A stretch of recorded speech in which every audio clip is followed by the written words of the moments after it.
Hello दोस्तों, स्वागत है आपका all thing what anime channel पर। तो आज हम देखेंगे बिसर 99.7 का एपिसोड नंबर 20, आँख की चिंगारी। ये एपिसोड हमें दिखाता है कि कैसे एक इंसान अपनी पहचान ढूंढने के लिए एक नया सफर शुरू करता है और कैसे उसकी इस तलाश का सीधा असर उन लोगों पर पड़ता है जिन्हें वो पीछे छोड़ आया है। आज हम देखेंगे कि गट्स एक नया सफर शुरू करने की कोशिश करता है, वहीं बैंड ऑफ हॉकिन ग्रिफिन के बिना बिखर रही है। ये एपिसोड हमें याद दिलाता है कि जब हम कुछ खो देते हैं तो उसकी असली कीमत पता चलती है। एपिसोड की शुरुआत होती है एक नए शहर में, जहां एक तलवारबाजी का मुकाबला चल रहा होता है। गट्स इस मुकाबले में हिस्सा लेता है और सबको हरा देता है, लेकिन उसके चेहरे पर कोई खुशी नहीं होती। एक आदमी उसे अपने लिए काम करने का ऑफर देता है, लेकिन गट्स मना कर देता है।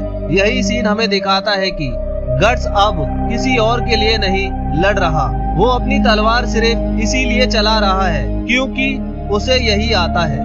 वो अपनी पहचान ढूंढ रहा है, लेकिन अभी भी खोया हुआ है। एक हफ्ते बाद गट्स एक बूढ़े लोहार गोडो और उसकी पोती एरिका के साथ रहता हुआ दिखाई देता है। गोडो उसकी तलवार को देखकर समझ जाता है कि गट्स बहुत ताकतवर है, लेकिन उसका मन बेचैन है। गोडो कहता है बेचारा, उसके पास कोई मकसद नहीं है। वो अपनी तलवार भी बेकार में उठाता है। गट्स गोडो से पूछता है कि उसने लोहार बनने का फैसला क्यों किया। गोडो बताता है कि उसने अपनी पूरी जिंदगी तलवारें बनाने में बिता दी और उसे पता भी नहीं चला कि वो ऐसा क्यों करता रहा। लेकिन वो एक बात कहता है जो उसे पसंद है, लोहे को पीटते समय निकलने वाली चिंगारियां। वो चिंगारियों को जीवन की रोशनी मानता है। ये बात गट्स के दिल को छू जाती है। उसे एहसास होता है कि उसकी जिंदगी भी ऐसी ही चिंगारियों से भरी हुई है। गट्स को याद आता है कि उसकी जिंदगी की हर बड़ी घटना, हर चुनौती और हर रिश्ता दो तलवारों के टकराने से निकलने वाली चिंगारियों जैसा रहा, और यही चिंगारियां उसकी जिंदगी को रास्ता दिखा रही थी। इस पल गट्स अपना फैसला लेता है। वो अपनी तलवार सिर्फ अपने लिए चलाएगा, अपनी पहचान के लिए। वो गोडो को धन्यवाद कहता है और वहाँ से चला जाता है। इस दौरान हम देखते हैं कि गट्स के जाने के बाद बैंड ऑफ हॉकिन की हालत क्या है। वे एक पहाड़ी पर एक गुफा में छिपे हुए हैं। उनका मनोबल टूट चुका है। वे अब केवल बचे हुए लुटेरे हैं। जडेऊ, जो अब उनकी कमान संभाल रहा है, वो बहुत चिंतित है। वो अपने साथियों को हिम्मत देने की कोशिश करता है, लेकिन कारकस निराश है और कहता है कि ग्रिफिन के बिना बैंड ऑफ हॉकिन सिर्फ एक बिना सिर का शरीर है, एक झुंड है।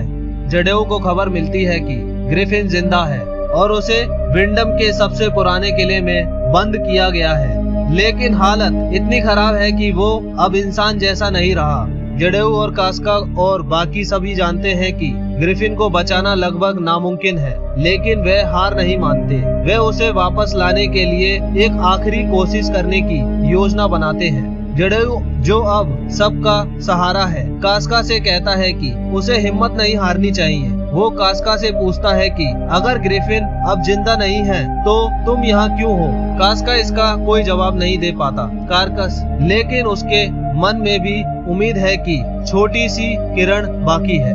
एपिसोड का अंत होता है रोमांचक मोड़ पर, जब हमें पता चलता है कि कुछ शिकारी लुटेरों का पीछा करते हुए बैंड ऑफ हॉकिन तक पहुंच गए हैं। उन लुटेरों को बताया गया था कि वे बैंड ऑफ हॉकिन हैं और उनका नेतृत्व एक औरत करती है, जिससे जडेऊ और कारकस को पता चलता है कि वे मुसीबत में हैं और उनकी मुश्किलें और भी बढ़ने वाली हैं। यह एपिसोड हमें दिखाता है कि जब हम कुछ खो देते हैं तो हमें उसकी असली कीमत का पता चलता है। बैंड ऑफ हॉकिन ने गट्स और ग्रिफिन को खो दिया था और अब उन्हें पता चल रहा था कि वे उनके लिए कितने जरूरी थे। अगले एपिसोड में हम देखेंगे कि क्या बैंड ऑफ हॉकिन इन लुटेरों से बच पाएगा और क्या वे सच में ग्रिफिन को बचा पाएंगे। जानने के लिए जुड़े रहे हमारे साथ। अगर आपको ये कहानी अच्छी लगी तो वीडियो को लाइक और चैनल को सब्सक्राइब करना ना भूलें। मिलते हैं अगले एपिसोड में।